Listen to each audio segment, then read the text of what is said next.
Assalamualaikum warahmatullahi wabarakatuh.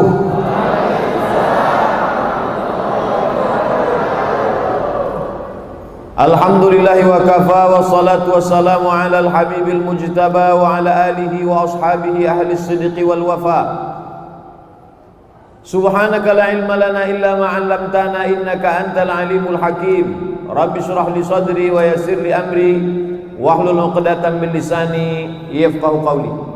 Yang sama-sama kita hormati Bapak Wakil Gubernur Sumatera Utara, Bapak Dr. Andus Haji Musa Rajeksah M.Hum.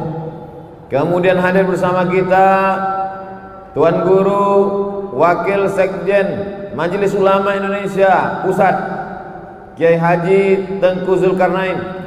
Hadir pula bersama kita guru kita Al-Mukarram Ustadz Zulfikar Hajar. Para asatis tak dapat saya sebut satu persatu. Para penghafal Al-Quran, bapak-bapak, ibu-ibu, hadirin hadirat, insyaallah semuanya dimuliakan Allah Subhanahu wa ta'ala.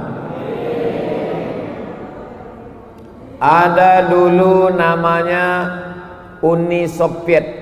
Tahu Uni Soviet? Kalau Uni yang satu lagi itu rumah makan. Ini Uni Soviet.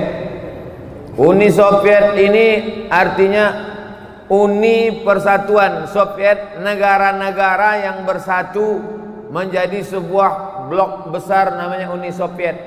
Lawan dari Uni Soviet ini United States of America, USA. Kalau yang ceramah ini UAS. Jadi Uni Soviet ini terakhir tumbang. Uni Soviet ini komunis, tak ada agama. Kata dia agama itu opium. Nabinya namanya Karl Marx, dilanjutkan oleh Stalin. Agama itu hanya membuat orang menjadi malas, kata dia. Maka tak boleh beragama. Quran dibakar, masjid dihancurkan. Nah, itulah ciri komunis. Mau negara kita menjadi komunis? Oh, sebab itu jangan ngantuk-ngantuk. Kalau ngantuk komunis. Nah, lalu akhirnya Soviet ini tumbang. Tumbanglah Soviet ini. Presiden terakhirnya namanya Gorbachev. Siapa namanya? Gorbachev. Ada juga kawan kita dari Jawa Barat namanya Cecep Gorbachev. Bukan yang itu. Ini yang Gorbachev asli. Digantikan oleh Boris Yeltsin. Negaranya berubah, tidak lagi Uni Soviet, nama negaranya Rusia. Itulah sekarang yang dipimpin oleh Vladimir Putin. Merdekalah negara-negara yang dulu dijajah Uni Soviet itu. Uzbekistan, Tajikistan, Kirgistan, Afghanistan, Kazakhstan, pokoknya yang tan itulah ujungnya. Apa yang terjadi? Heran. Apa yang diherankan? Ternyata negara yang dijajah oleh Uni Soviet bertahun-tahun itu lahir penghafal Al-Quran. Di mana mereka ngapal Quran? Sekolah tahfiz Quran tak ada. Ulama-ulama dibunuh, Quran dibakar. Di mana kenapa bisa lahir penghafal Quran? Diteliti. Rupanya anak-anak itu menghafal Quran di bawah rumah. Malam-malam rumah itu digali, semennya dihancurkan, digali pasirnya dibuang, ditutup pakai papan, ditutup pakai karpet di atas. Anak-anak itu menghafal Quran di bawah rumah. Gelap. Karena mereka menghafal Quran bukan nengok Quran, tapi mereka menghafal Quran mendengar suara. Sebagaimana Nabi bisa tak baca Quran? Mana bisa? Nabi buta huruf. Nabi tak bisa baca Quran. Dari mana Nabi bisa ngapal Quran? Nabi tidak ngapal Quran membaca Quran, tapi Nabi mendengar suara. Makanya jangan heran kalau ada anak umur 5 tahun bisa hafal. Dari mana dia baca? Dia tak baca, dia mendengar suara. Nabi mendengar suara Jibril, sahabat mendengar suara Nabi, tabi'in mendengar suara sahabat, tabi'in mendengar suara tabi'in, sampailah ke guru-guru kita. Karena Al-Quran itu bukan tulisan, tapi suara. Alif Lam Mim Shad. Suara. Karena kalau dibaca tak suara, itu kan suara, bukan tulisan. Kalau tulisan ala maso lah. Alif Lam Mim. Ada disuruh tulis lam mim, ada rumahnya? Mana ada? Yang ada di situ kan alama. Alif Lam Mim. Makanya orang kalau tidak berguru, tak mendengar suara, pasti salah membaca Al-Quran. Kiai Haji Tengku Zulkarnain belajar Quran mana?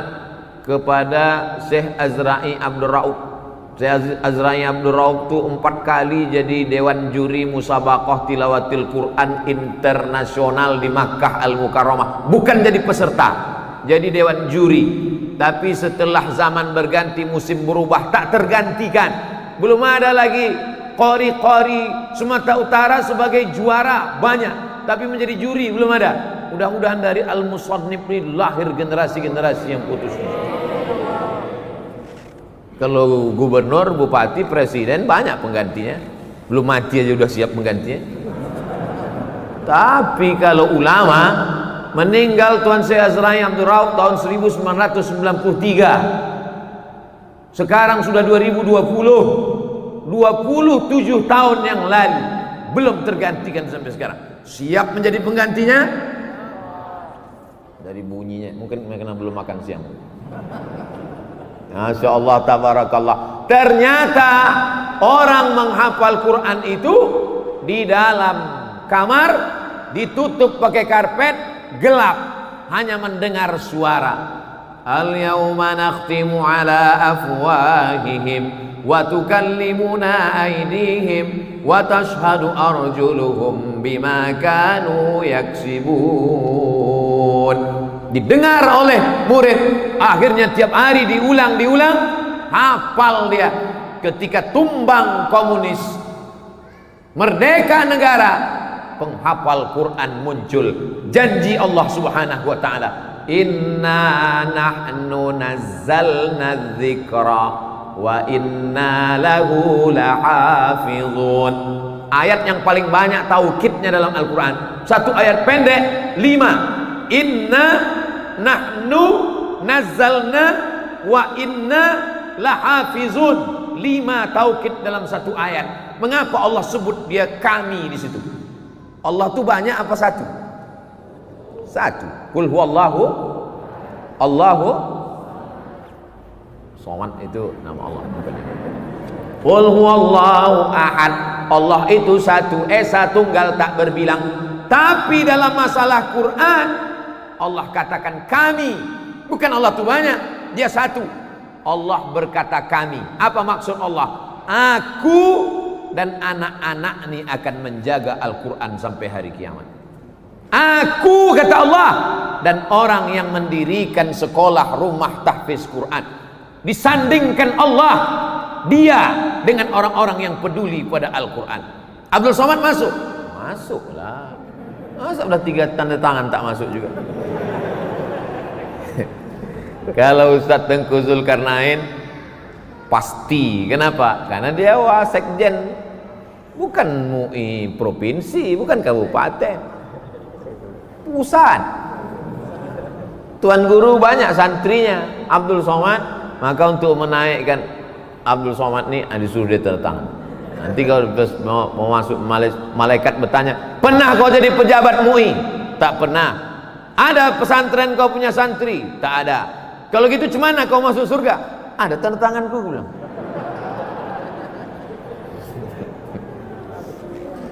Setuju apa tidak? Banyak yang tak setuju ah. Wow. Oleh sebab itu maka kita punya berperan. Tadi saya sempat terkejut juga mendengar nama sekolah tahfiz Al-Quran An-Nahl. Kenapa An-Nahl pula? Rupanya Gang Tawon. Wah, itu aja. Tawon itu kan An-Nahl. Sempat nama gangnya Gang Semut, An-Namal. Apalah arti sebuah nama? What is in a name? Tapi dalam Islam nama adalah doa. Kenapa tawon? Karena kata Nabi, masalul mu'minin kamasalin nahli. Orang beriman itu macam tawon. Orang beriman itu macam tawon. Kenapa tak dibilang orang beriman macam lembu? Mau dibilang lembu? Kau beriman macam lembu, kau tengok. Orang beriman macam tawon. Tawon itu 4 sifatnya. Yang pertama, tawon tidak pernah makan yang tak baik. Yang dimakan tawon adalah saripati bunga. Ada pernah kalian nonton TV tawon ditangkap KPK? Ada pernah tertangkap tawon sama Badan Narkotika Nasional, tawon ditangkap di diskotik karena nyabu? Ada? Tak ada. Tawon itu makanannya hanya yang baik-baik saja. Maka kalau anak kita mau menjadi penghafal Quran, kasih dia makan yang baik. Siap-siapkan mental. Ini ceramah saya ini agak lama ini, sampai azan zuhur. Jam 12 lewat lah. Yang kedua, tawon hanya mengeluarkan yang baik-baik saja. Tawon mengeluarkan madu. Semua suka madu kecuali ibu-ibu.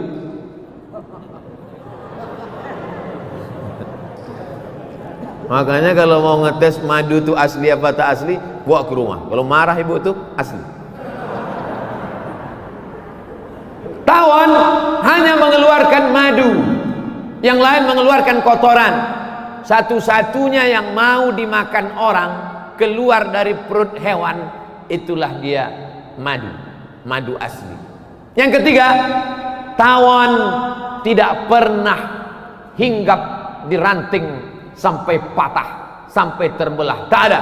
Tawon hanya membuat rumah di batang kayu tualang, lebih besar daripada tiang Masjid Al-Musannif. Disitulah tawon membuat sarang. Pernah kalian tengok tawon hinggap sampai patah ranting? Ada?